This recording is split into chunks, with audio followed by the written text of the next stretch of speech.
Hey everyone, welcome back to the Craft Parenting Podcast, where we wear Santa hats and headbang in the intro.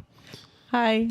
We are the podcast about two Cincinnati craft beer lovers with a parenting problem. My name is Joe. This is Caroline. Ho, ho, ho. And we are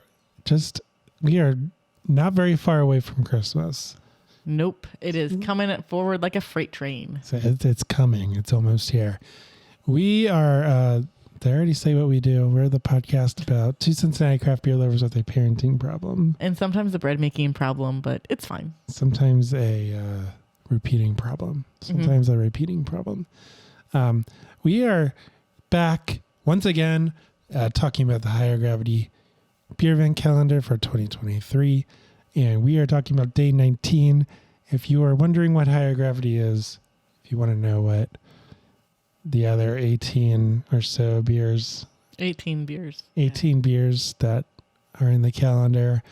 We have 20 episodes dedicated to this. We've been here every day in December. Mm-hmm. Go back to December 1st on your RSS feed or your YouTube.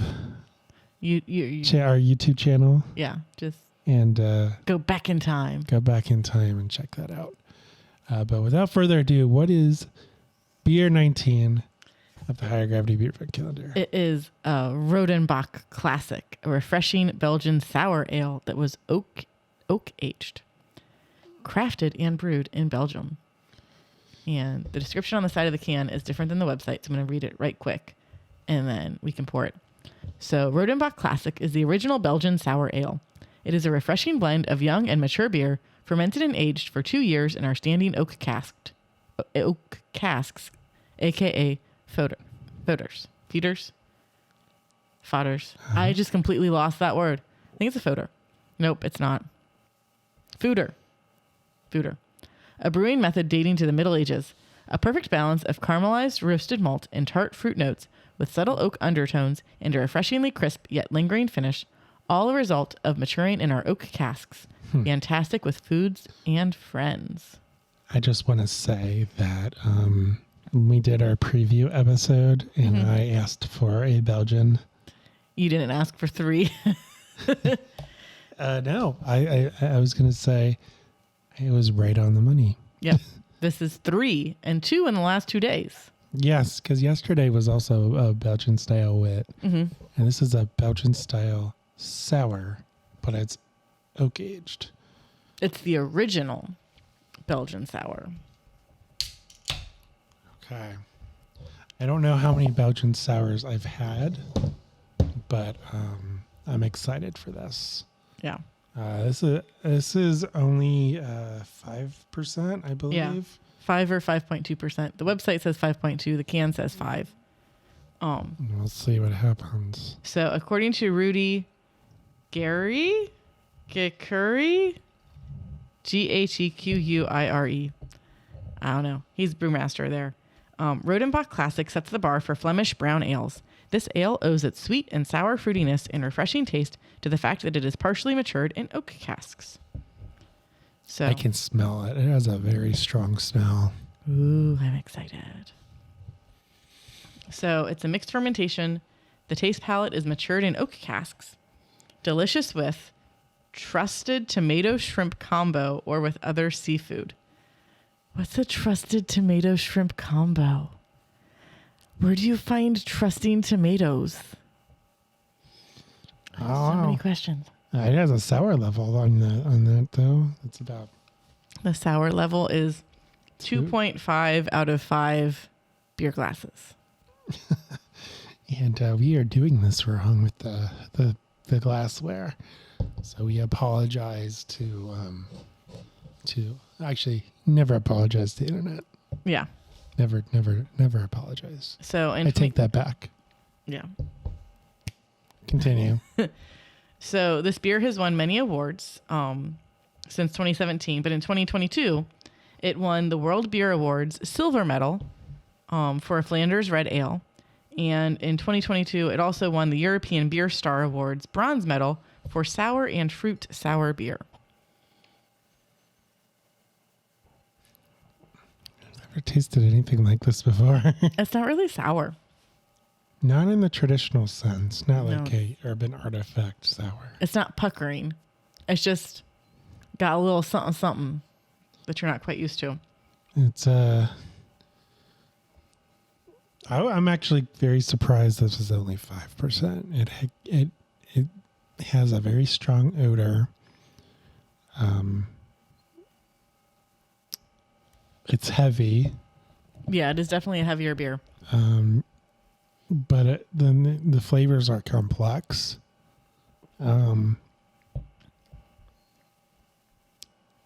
It's interesting. Yeah. I've never had anything like this before. Like I want to sip on it. It's not something that, like the wit beer where we were like, We were done with that in like 10 minutes. I could just down this like Mhm. a 6-pack of this or a 12-pack of this, or whatever.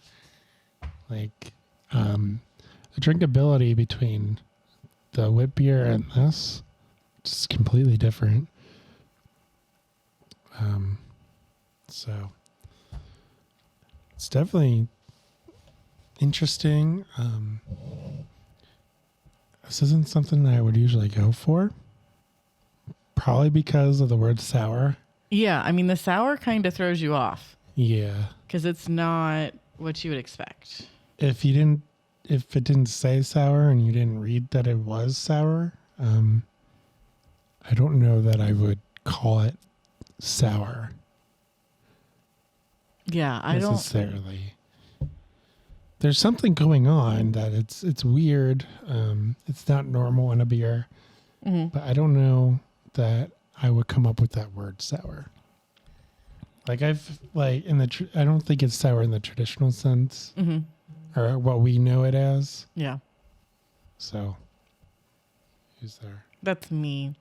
I'm figuring out whether or not we can make it to Northern Rose Kolschnite, or whether or not we made it to Northern Rose Kolschnite, because that's yesterday, When is it? Tuesday. Doesn't this post on Tuesday? No, I think this one posts on Wednesday, Well, but we it's have the beer for Tuesday. We have a schedule about that. Continue. So Rodenbach has actually been around for 200 years because I can do the math from 1821 to 2023. It's not the same as 1870 to 2023. So the family settled in West Flanders, Roeselare, and they had many different people in their family, including soldiers, poets, writers, brewers, and entrepreneurs, but also pragmatic revolutionaries and politicians. So one of them took part in Napoleon's Russian campaign, and in 1830 led the Belgian Revolution, leading to Belgium's independence. So they're like founding fathers type deal. And I don't know if that's like a founding father type deal. I don't know. I only know how to equate it to American freedom units. I don't. European units are weird. And two of the family members were part of the Constitute Assembly founding Belgium. So I know zero about the history about the founding of Belgium. Belgium. I know what I just read, and maybe a little bit more if I really dug deep into my brain hole. They like chocolate and waffles, and they have really good beer. And French fries, because they're actually the ones that made French fries, right? I think those came from Belgium, not France. Like the thick one. The thick I think cut. so. Yeah. So We'll go with that. yeah. In 1821, Alexander, Gregor, Pedro, and Amalia founded the brewery. But it was Eugene that the whole thing that Rodenbach does is owed to. He studied the vinification of the beer, but also optimized the maturing process in oak foeders, aka maturing barrels. And the world-renowned foeder halls with their 294 oak foeders. I don't know why I want to... It's a weird word. That's my defense. some of which are 150 years old. Now, granted, we've got some fooders that might be ish to that old in Cincinnati, but they are very much in disrepair and are not fit for use anymore. But they're just hanging out underneath the city, chilling. Is that where they found the yeast, the Cincinnati yeast? I think so. You have to listen to our Missing Link episode. Missing link yeast. For the stuff about that, because I do not entirely remember. I just know they found it in a tunnel, but it was in some piece of brewing equipment in the tunnel. Whether that was a fooder or something else, not sure off the top of my head. But now their fooders are protected as industrial heritage of the Flemish community. So they they restored a lot of the cask halls about 20 years ago, and now they have a museum all about the family and the beer that they opened up in June of 2000. I was going to say 20-something, but it's 2000 because there are no numbers after the 2. It's 23 June 2000. And the state-of-the-art brewing room came into use in January of 2002. 2002. There's no 20. 2002. Hey, that's the same year my VeggieTales CD is from. So yeah, they've been doing this for a long time. You can learn all about their family if you want to. Oh man, this goes back ages. They go all the way back to 1714 with their family members. Holy cow. It's just a running list of everyone. Yeah. Oh, they have pictures too. Yep. But the last one they really talk about is he lived from 1864 to 1938. So okay. it's still a very long time ago. It is a long time ago. That's older than I am. Yeah. What else about this beer? It's a nice, smooth beer. I mean, you get the sour, but this is like an intro to sour to me, because it's not like, oh my goodness, I'm going to need to reach for some medication so I can sleep tonight. This is just like a nice, light, easy drinking. Medication? Like if people drink too much sour, like they pop a bunch of Tums so they can like feel better about life. Yeah. They're just trying to balance everything out. I do not recommend doing that. But and did you talk about the color? It's ruby red. Yeah. It's dark. I don't think I've ever had a sour beer that was like as dark as this. It's probably them oak barrels. Oh, it definitely is. The oak barrels. Probably the malt too. I'm sure that, because it says Excuse me. Perfect balance of caramelized roasted malt and tart fruit notes. Mm-hmm. Caramelized roasted malt. So Yeah, I think all of their beers are a little sour. Which, I mean, if they're all made in the same fooders, they'd have to be, because you have that sourness hanging out, and it's hard to get rid of that. When we think of sours here in Cincinnati, we think of that wild yeast. Do they have wild yeast? Or do they make it with wild yeast? They didn't say anything about wild yeast. So, but they do say, we're not for everyone, but we might be for you. Yeah, I can see that. I can see that this is probably not a cheap beer, Mm-hmm. considering that it was aged for as long as it was. Yeah. Well, the average age is 6 months, but the total age is, or like the oldest in it is 2 years. Because the website says the average months aged is 6. And I think the can mentioned something I thought you said about 2. 2 years. Yeah. And this is fermented and aged for 2 years. But this says the average months it's aged is 6 months on the website. So the website and the can don't entirely mesh. Because the website also says 5.2%, but the can says 5%. Which is, like, that's something that we found multiple times when we've been going through this stuff is... Yeah. they can be off by up to like 4%. Especially like the foreign breweries. Yeah. I am just happy this is a pint glass.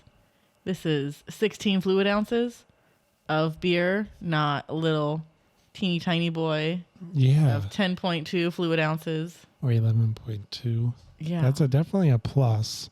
I'm sure this isn't, like I said, if you want like a single of this, I'm sure it costs about the same as a 6-pack or a 12-pack, depending on what you get. So, like you're almost done, but I kind of just want to, sip on it. I am enjoying it. I'm going to go watch some Golden Girls after this. Golden Girls? It's Lily's favorite show. It is not. Okay, so I was going to watch Christmas Vacation, and Lily came downstairs from her nap. So I had it paused, and it was still on the intro, which is all cartoon Santa.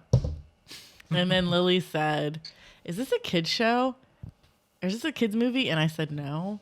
She's like, "Well, I don't like it." And then I was going through to see what else we had on Hulu so I wouldn't have to change apps. And I was like, "Oh, Golden Girls." And she's like, "I love that show." And I'm like, "Okay, girl." Putting on Golden Girls. She's never seen a single episode of Golden Girls. I don't think she has. And she still hasn't, which is good.